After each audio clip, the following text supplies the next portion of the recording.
Estamos aqui na Praça da Igreja Matriz, realizando uma entrevista nostálgica, junto a histórias e também fundamentos de alguns pontos de exploração turística de Rosário.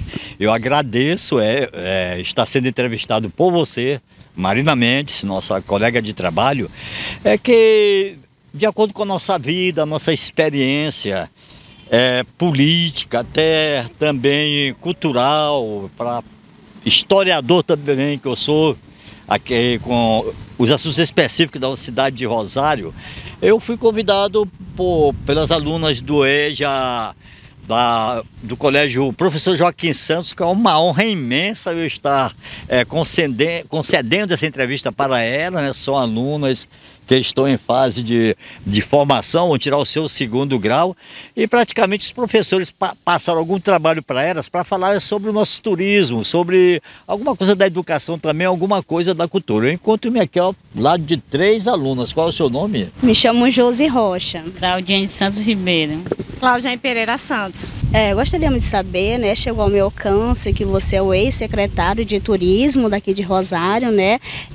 Foi aluno também da escola Joaquim Santos, chegou ao meu conhecimento. Gostaria de saber como foi o fundamento da escola Joaquim Santos. O fundamento da escola Joaquim Santos, eu lembro quando eu tinha meus 7 anos de idade, que era obrigatório naquela época, os pais nos colocarem ao colégio. E nessa época, quando eu comecei a me entender, já existia o grupo escolar Professor Joaquim Santos, o qual a diretora era a professora Maria de Lourdes Pinheiro Aquino.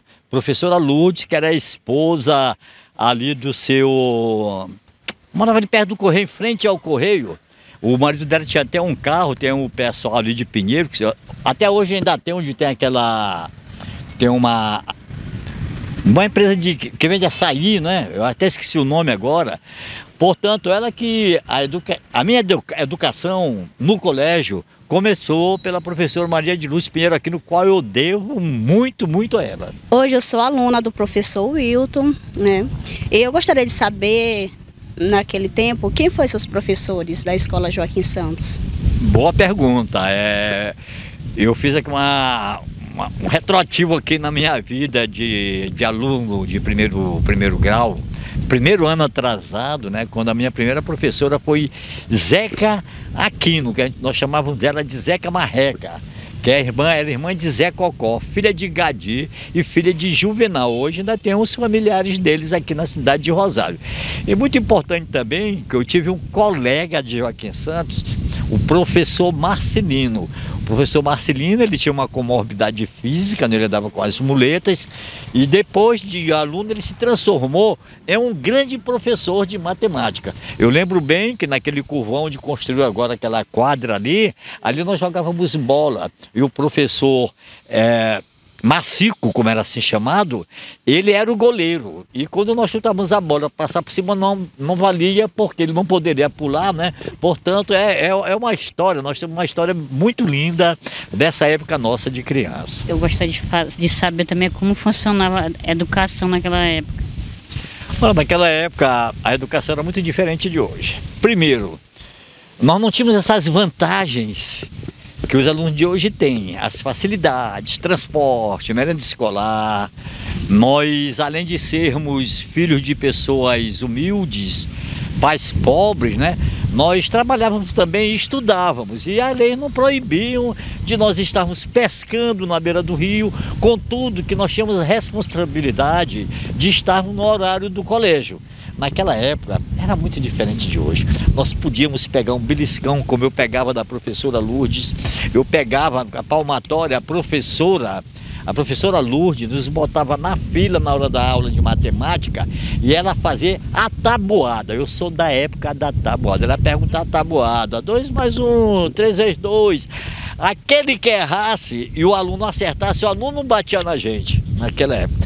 Também nós tínhamos o civismo, viu, Marina? Aquilo ali era importante, que deve voltar hoje de novo, educação moral e cívica, porque nós, antes de nós entrarmos na sala de aula, ficamos em fila, e aí iríamos cantar o hino de Rosário, o hino do Maranhão, o hino nacional.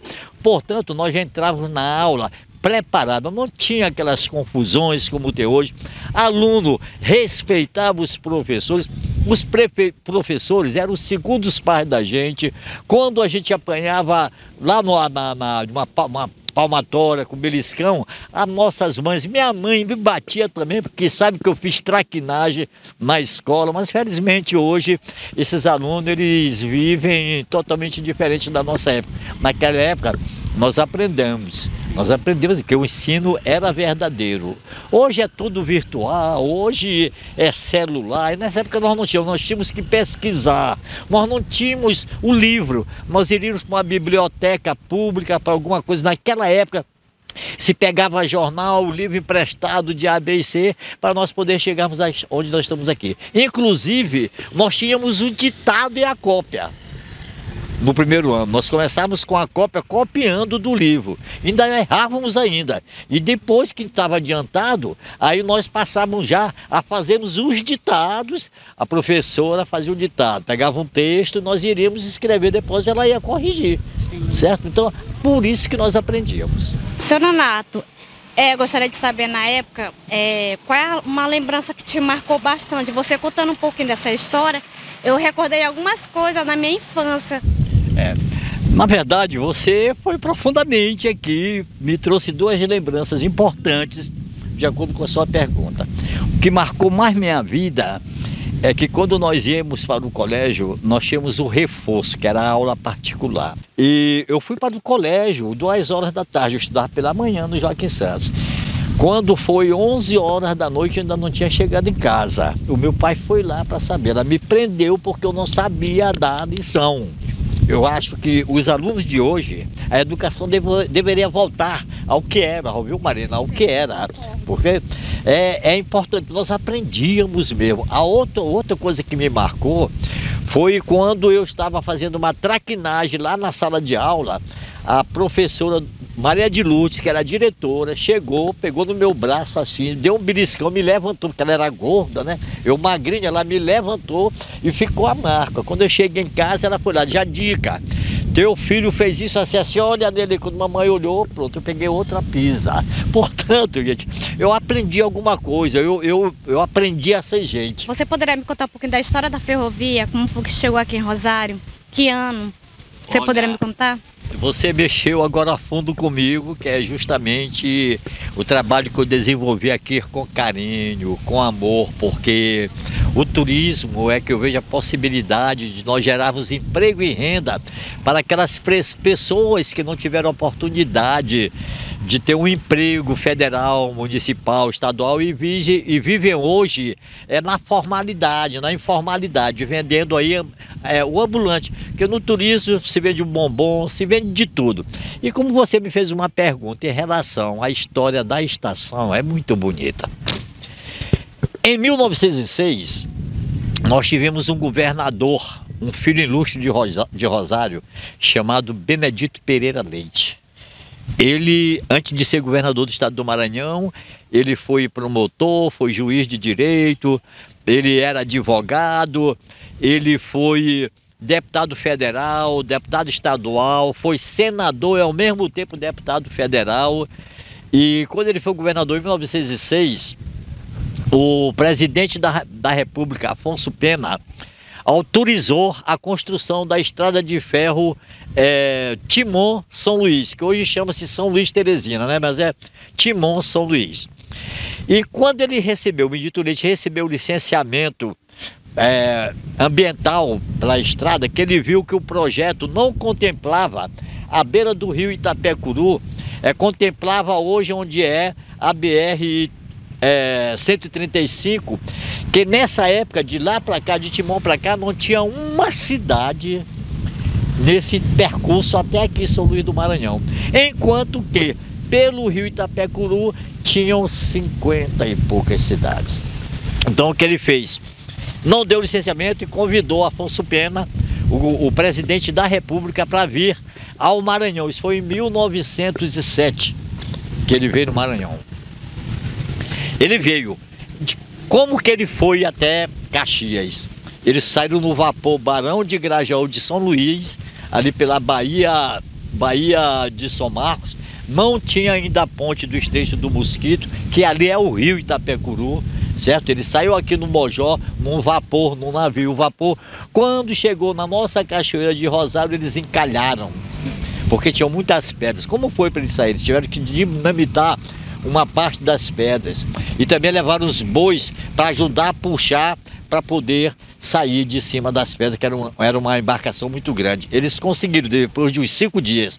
Quando eles subiram, que Afonso Pena foi vendo as cidades que passavam, 25 cidades, o rio Itapecuru passa no centro dessas 25 cidades.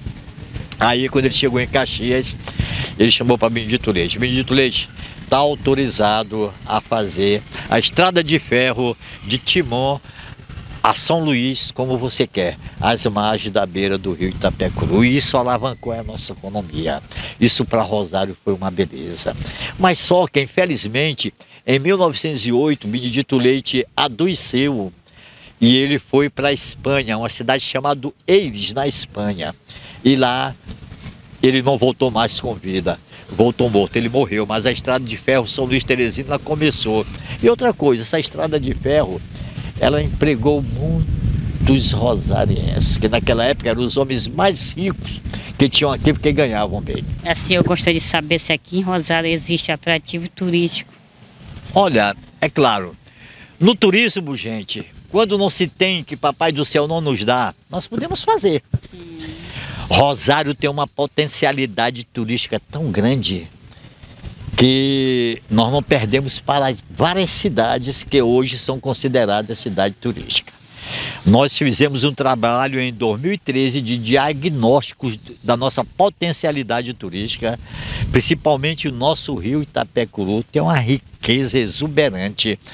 A nossa área de balneabilidade, o nosso turismo histórico é excelente, o nosso turismo religioso. Nós temos aqui, nós estamos diante aqui de um atrativo turístico forte, que é a igreja de Nossa Senhora do Rosário São Benedito hoje, que era na sua segunda construção, 1869. 1869 tem bem na grade dela ali a inauguração da igreja. A primeira igreja, ela caiu. Quando eles vieram de lá, eles trouxeram suas riquezas, os jesuítas, que eles sabiam que eles não iriam mais voltar. Trouxeram muito ouro. E quando eles souberam disso, eles começaram a perseguir. Isso foi uma luta muito grande, foi uma batalha. Se eu for falar para cá, nós vamos demorar muito tempo e não vai dar para... Mas outra oportunidade, eu preciso falar um pouquinho da história da construção de Rosário. Esta praça, ela foi fundada ao mesmo tempo da fundação da igreja ou não? Não tira a dúvida. Como ela está agora aqui, não. Aqui existia uma praça daquele tempo antigo, tinha uns meio-fios. Importantíssimo é que eu não sei por que tiraram um coreto que tinha bem ali assim. Ali tinha um coreto que ele tinha um piso. Embaixo eu era criança, nós brincávamos embaixo ali, até tinha uns botes também que eram criados, que eles dormiam lá em cima. Época dos festejos de Nossa Senhora do Rosário e São Benedito, a orquestra, os músicos iriam para cima do coreto e tocavam, e lá era uma coisa fora de série, bonito, que infelizmente nós perdemos essa identidade. E tinham 3 pés de palmeiras coloniais. Elas eram altas, eram 1, 2, 3 em frente da igreja. Sobre a história da ponte, nos conte um pouquinho. Certo, muito bem. Essa ponte tem outra história também maravilhosa. A primeira ponte, ela iria ser construída aqui, perto da prefeitura. Ainda tem um pilar no meio do rio. Ivar Saldanha, quando era deputado, ele conseguiu. Mas aí houve um problema aí de ordem política, que eles começaram e não terminaram. Mas o deputado e o ex-governador Ivar Saldanha, ele não se conteve. E ele foi em cima e ele conseguiu que essa ponte fosse ser feita, a construção, no governo de Cafeteira. Não foi começada no governo dele, mas foi terminada, inaugurada do governo dele, que esta ponte, ela alavancou mais a economia de Rosário, a economia das cidades do Munim, que nessa época era até Cachoeira, até era Presidente Celino, Axixá, Cachoeira Grande e Morros, né? Portanto, aí depois, no governo da Roseana Sarney, ela construiu a ponte lá do Rio Munim e Morros, é que fez essa estrada para Barreirinhas, do maior atrativo turístico que nós temos natural, que é patrimônio da humanidade, que é os Lençóis Maranhenses. Assim, eu gostaria de saber um pouco, assim, da história do forte, como foi... Bom, pessoal, história do Forte do Calvário ou Forte de Vera Cruz. Em 1620, quando Pedro Teixeira, capitão-mor do exército, ele foi designado pelo rei de Portugal para vir para cá para o Maranhão, para combater o Bento Maciel Parente, que também era capitão, que se rebelou, que queria ser governador do estado do Maranhão, da capitania hereditária de qualquer maneira. E também ele veio para combater os indígenas, que eu falei anteriormente, que estavam atrapalhando o desembaraço do assentamento dos homens da cana-de-açúcar também, e eles atacavam os jesuítas que vieram catequizá-los, e assim também os piratas. Quem fundou o Forte do Calvário em 1620 foi Pedro Teixeira, que ele veio para cá para combater esse pessoal, para guerrear, para não deixar que fosse atrapalhado o assentamento dos homens da cana-de-açúcar também e dos jesuítas. Portanto, fica aqui um pedacinho dessa história para vocês que são alunos, até para vocês terem conhecimento de como foi fundado. E Rosário começou a ser fundado lá no Forte do Calvário, lá no povoado da Boa Vista, com o povoado de Itamiri aqui também, que foi um dos primeiros povoados de Rosário. Seu Nonato, gostaria muito de fazer o agradecimento por este momento espetacular, maravilhoso momento, né? Escutamos bastante história da nossa cidade de Rosário. Lhe agradeço muito de coração, tá bom? Foi um prazer lhe conhecer. Eu me coloco à disposição de vocês, essa turma de alunos do EJA, até para nós falarmos, darmos uma palestra, se for o caso, né? Fale com os professores, o professor Wilton, que é meu amigo, meu colega, meu conterrâneo, é quase meu parente. Portanto, nós estamos à disposição de vocês para colaborar, cooperar nessa educação adulta de vocês. Bom, e essa foi a nossa entrevista com o entrevistado Nonato Torres. E agora, eu espero que traga um pouco de nostalgia para vocês aí de casa. Então ficamos por aqui. Eu sou Marina Mendes, com a imagem de Nicolas Gaspar, de volta aos estúdios da TVR.